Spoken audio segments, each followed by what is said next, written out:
ආයිබෝවන් පුතේ සියලුම දෙනාට උතුම් සත්පත්තිනි අම්මා මෑණියන් වහන්සේගේ පිහිටයි ආශිර්වාදයයි පුතේ ඔබ සියලුම දෙනාට අද වීඩියෝ එකක් යොමු කරන්න හිතුවේ පුතේ සත්පත්තිනි අම්මා මෑණියන් වහන්සේගේ අවසර ලද ශක්තිමාලා උදාපත් වෙන්නා වූ දරුවන්ට ඒ කියන්නේ පුතේ සත්පත්තිනි අම්මා මෑණියන් වහන්සේගෙන් එන්නා වූ වරම් මාලා සම්බන්ධව තමයි මේ වීඩියෝ එක යොමු කරන්නේ.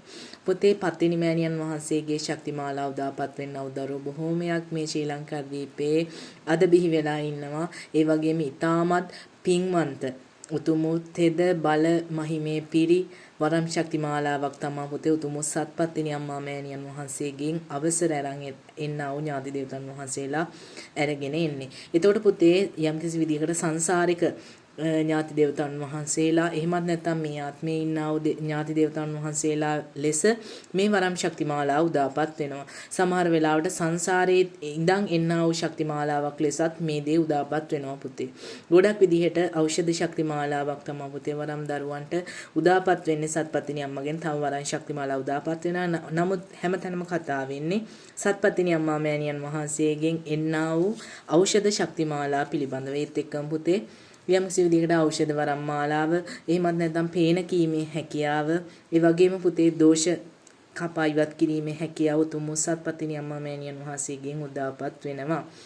මේ කරුණු කාරණා හරි විදිහට බලලා ගත්තාම පුතේ සත්පත්තිනි අම්මා මෑණියන් වහන්සේගෙන් ඖෂධ වරම් මාලා ශක්තියක් උදාපත් වෙනවා කියන්නේ තාමත් බලවත් ශක්ති මාලාවක් පුතේ. මේ වරම් ශක්ති මාලා උදාපත් වෙන්නා වූ දරුවෝ පුතේ හරියාකාරව ඖෂධ කීම එහෙමත් නැත්නම් සිහිනෙන් පෙන්눔 කරලා ඖෂධ මේ දරුවන්ට හම්බ වෙනවා. එහෙමත් නැත්නම් පුතේ ආරුඩ ශක්තියෙන් මේ දරුවන්ට මේ ඖෂධ මාලාව පෙන්눔 කරනවා. ඒ වගේම තවත් පුතේ මම දැකලා තියෙන දෙයක් තමයි වරම් දරුවන්ට ඒ හැකියාව ඇවිල්ලා තියෙනවා. ඒ කියන්නේ පුතේ අදිෂ්ඨානමය ශක්තිය අරගෙන අදිෂ්ඨානමය ශක්තියෙන් ප්‍රාර්ථනාවක් කරලා ඒ දරුවන් යමෙකුගේ තියෙන දෝසන්ධකාර හෝ තියෙන අසනීප ලෙඩ රෝග හරි හැටි හඳුනා ගැනීමක් සිද්ධ කළා සුව කරන අවස්ථා පුතේ දැකලා තියෙනවා. මේ ශක්තිමාලාව කොයි ආකාරයකින් සිද්ධ කරගත්තත් උතුම් වූ සත්පත්තිනි අම්මා මෑණියන් වහන්සේ ආකාශනයේ ලබලා දෙන්නා වූ මේ ශක්තිමාලා හරි විදිහට පුතේ ශක්තිමත් කරගෙන වැඩ කටයුතු ඉෂ්ට සිද්ධ කරොත් මේ නල්ලෝ සත්වයන්ට බොහෝමයක් පින් කුසල් සම්භාරයන් එක්කාසු කරන්න පුළුවන් පුතේ. ඉතින් පුතේ මේ වැඩ කටයුතු සිද්ධ කරන අතරතුරේම හරි විදිහට මේ වරමක් පත්තිනි අම්මා මෑණියන් වහන්සේගේ අවසර ලද වරමක් පුතේ හරි විදිහට බල සම්පන්න වෙලා නැති නම් ওই දරුවන්ට සාමාන්‍යයෙන් පුතේ වැඩ කටයුතු සිද්ධ කරගෙන යද්දි හෝ ආරූඪ ශක්තිමාලාවෙද්දි හෝ නැත්තම් පුතේ නිකන් ඉන්න අවස්ථාවේදී වුණත් සිහි නැතුව ඇදගෙන වැටීමක් සිද්ධ වෙන්න පුළුවන්. ඒ වගේම පුතේ සමහර වෙලාවට විකාර දේවල් ඔයාට හීනෙන් පෙන්눔 කරන්න පුළුවන්. ඒ නිසා බය වෙන්න පුළුවන්. හරි විදිහට මේ වරම් ශක්තිමාලාව උදාපත් කරගත්තේ නැත්තම්. එතකොට පුතේ ගොඩක්ම මේ දරුවන්ට තියෙන ගැටලුවක් තමයි වරම් දරුවන්ට තියෙන ගැටලුවක් පත්තිනි අම්මා මෑණියන් වහන්සේගෙන් එන්න දරුවන් ගැන නිසා මම මේ කියන්නේ. අනිත් දරුවන්ටත් සමහර වෙලාවට ඒ දේ තියෙනවා වරම් ශක්තිමාලාවක්ද කියලා කියන්නවත් සමහර දරුවෝ දන්නේ.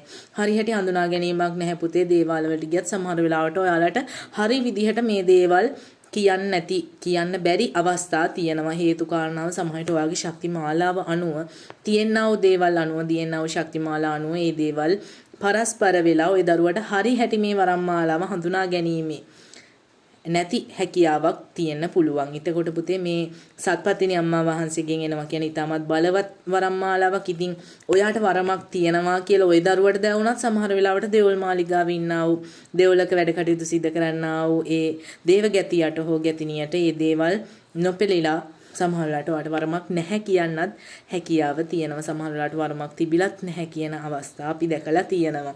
එතකොට පුතේ සමහර දරුවන්ට පත්තිනි මෑණියන් එහෙමත් නැත්නම් කහසලු එහෙමත් නැත්නම් පුතේ සලඹ ඒ වගේ දේවල් ඔයාට පිරිනමනවා හෝ ඒ වගේ දේවල් හීනෙන් පෙන්눔 කරන අවස්ථා තියෙනවා. ඔයාට වරම් මාලාවක් තියෙනවා නම් ඒ වගේම පුතේ හරි හැටි මේ දේවල් සුද්ධ වීමක් නැතුව තියෙනවා නම් ওই දරුවන්ට සමහර වෙලාවට පුතේ ඔයාලට අධික ලෙස හිසේ කැක්කුමක් බඩේ කැක්කුමක් ඇති වෙන්න තියෙන හැකියාව වැඩි. මොකද මේ වරම් ශක්ති මාලා උදාපත් වෙද්දී පුතේ මේ වරම් මාලාවට වගේම අනිත් වරම් දරුවන්ටත් මේ ගැටලුකාරී තත්ත්වයන් තියෙනවා. නමුත් පුතේ මේ කරුණු කාරණාවේදී මේ වරම් අවසරයේදී සමහර වෙලාවට අශුද්ධ බලවේග ලංවීමේ හැකියාව වැඩි. ඒ නිසා පුතේ සමහර වෙලාවට ඔයාලට මේ කරදර බාධා ඇති වෙන හැකියාවන් තියෙනවා. ඉතින් පුතේ මේ කරුණු කාරණා කොයි විදිහට සිද්ධ කරත් සමහර වෙලාවට ඔයා බොරුවට බෙහෙත් හේත් ගන්නවා වෙන්න පුළුවන්. ඔයාලට අසනීප වලට ලෙඩ රෝග වලට බෙහෙත් හේත් ගන්න ගියාට රෝහල් වලින් පවා ඔයාලට ලෙඩක් දුකක් හරියට නැහැ. එක්කෝ ඒ දේ හඳුනා ගැනීමේ අපහසුතාවයක් ඇති වෙලා තියෙන පුළුවන්. පුතේ මේ කොයි ආකාරයෙන් ගියත් හරියට වරමට පිහිටන්න නොදී අශුද්ධ බලවේග ඔයා වට කරගෙන ඉන්නවා වෙන්න පුළුවන්. ඉතින් හරි හැටි පරීක්ෂාවක් සිද්ධ කරගෙන හරි ගමන් මාර්ගයක යන්න පුතේ. පත්තිනි අම්මගේ අවසර ආශිර්වාදයේ හරියට මේ ඔය දරුවෝ උදාපත් කරගෙන හරි ගමන් මාර්ගයක් යන්න. ඒ වගේම පුතේ මේ වරම් ශක්තිමාලා උදාපත් කරගත් දරුවෝ හෝ උදාපත් කරගන්න බලාපොරොත්තුෙන් ඉන්න දරුවන්ට මේ කියන්නේ සිත කය වචනයේ තුන්දර ඔයාලා හරි විදිහට සංවරව පරිස්සමෙන් පාවිච්චි කරන්න. නිතරම පුතේ සංවර වෙන්න, පිරිසිදු වෙන්න, තමුන්ගේ හිත පිරිසිදු කරගන්න මොන දෙයකටත් පුතේ ඇඳුම් අඳිද්දි පිරිසිදු අඳිනවා වගේම හිතත් පිරිසිදු කරගන්න. එතකොට තමයි ඔයාගේ ගමන් මාර්ගයේ හරි විදිහට ඉක්මනින් සාර්ථකත්වයක් ඇති කරගන්න පුළුවන් වෙන්නේ. නැත්තම් පුතේ ওই දරුවෝ දුක් විඳින අවස්ථා තියෙනවා. එහෙමත් නැත්තම් පුතේ පහන් ආලෝක තියෙන දරුවෙක් නම් හරි විදියට පුතේ සත්පත්තිනි අම්මා මෑණියන් වහන්සේ අභිෂේක කරන්න. අභිෂේක කරලා පුතේ උන්වහන්සේ ආසනේ පිරිසිදු කරන්න. පිරිසිදු කරලා පුතේ කහසලුවක් පළඳවන්න. අම්මට ඔයා පළතුරු පුද පූජාවක් ලැබලා දෙනවා නම් පුතේ පළතුරුත් එක්ක කිරිබත් 7ක්, එතකොට පුතේ කැවුම් 7ක්, තැඹිලි ගෙඩියක්, ඒ වගේම පුතේ ඖෂධ වට්ටියක් පුද පූජා කරන්න. අනිවාර්යෙන් ඔයාගේ තියෙන ශක්ති මාලාව වැඩි දියුණු කරගන්න ඔයාට හැකියාව වාසනාව උදාපත් වෙයි. ඔයා පුතේ පහන් ආලෝකයේ දැල්වනවා නම් ඒ දෙයට පුතේ එළඟි තෙල් හෝ එළඟි තෙල් මිශ්‍රව පුතේ තැඹිලි තෙලුත් මිශ්‍රව ඔයාලා මේ පහන් ආලෝකයේ පොල් තෙල් වලට මිශ්‍ර කරලා දැල්වන්න පුළුවන් නම් ඔයාට තවත් ආශිර්වාදයේ උදාපත් කරගන්න හැකියාව වාසනාව ගොඩක් වැඩි. ඔයා පුතේ අනිවාර්යයෙන්ම කරන්න ඕන කිලිකුණු තියෙනවා නම් පුතේ කිලිහරණයක් සිද්ධ කරගන්න. හඳුන් කිරිපැන් ඉහලා කිලිහරණයක් හරි විදියට සිද්ධ කළා අම්මා මෑණියන්ට පහන් ආලෝක දල්වන දරුවෝ නම්. ඉතින් පුතේ මේ විදියට වැඩ කටයුතු සිද්ධ කරන්න අනිවාර්යෙන් අවසර වරම් මාලාවක් කටයුතු කරනවා කරගද්දි පුතේ ওই දරුවෝ ඉදිරි ගමන් මාර්ගයක් යන්න කලින් උතුම් ජය ශ්‍රී මා බෝධියට එහෙමත් නැත්නම් රුවන්වැලි සෑයට එතකොට කිරිවෙහෙර වහන්සේට කැලණියට හෝ මේ කොහේ හරි ගිහින් උතුම් බුදු සරණ යන්න අනිවාර්යෙන් ඔයාට මේ පිහිට ආශිර්වාදය ලබා ගන්න පුළුවන් වෙයි. මේ දේවල් සිද්ධ කරගදි පුතේ ඔයාගේ මේ ශක්ති මාලා වැඩි දියුණු කරගන්න හැකියාවක් ලැබෙනවා. එහෙනම් පුතේ තවත් වීඩියෝකින් හම්බෙමු. ඔයාලට යම්කිසි ගැටලුවක් තියෙනවා නම් සම්බන්ධ කරගන්න. තෙරුවන් සරණයි පුතේ.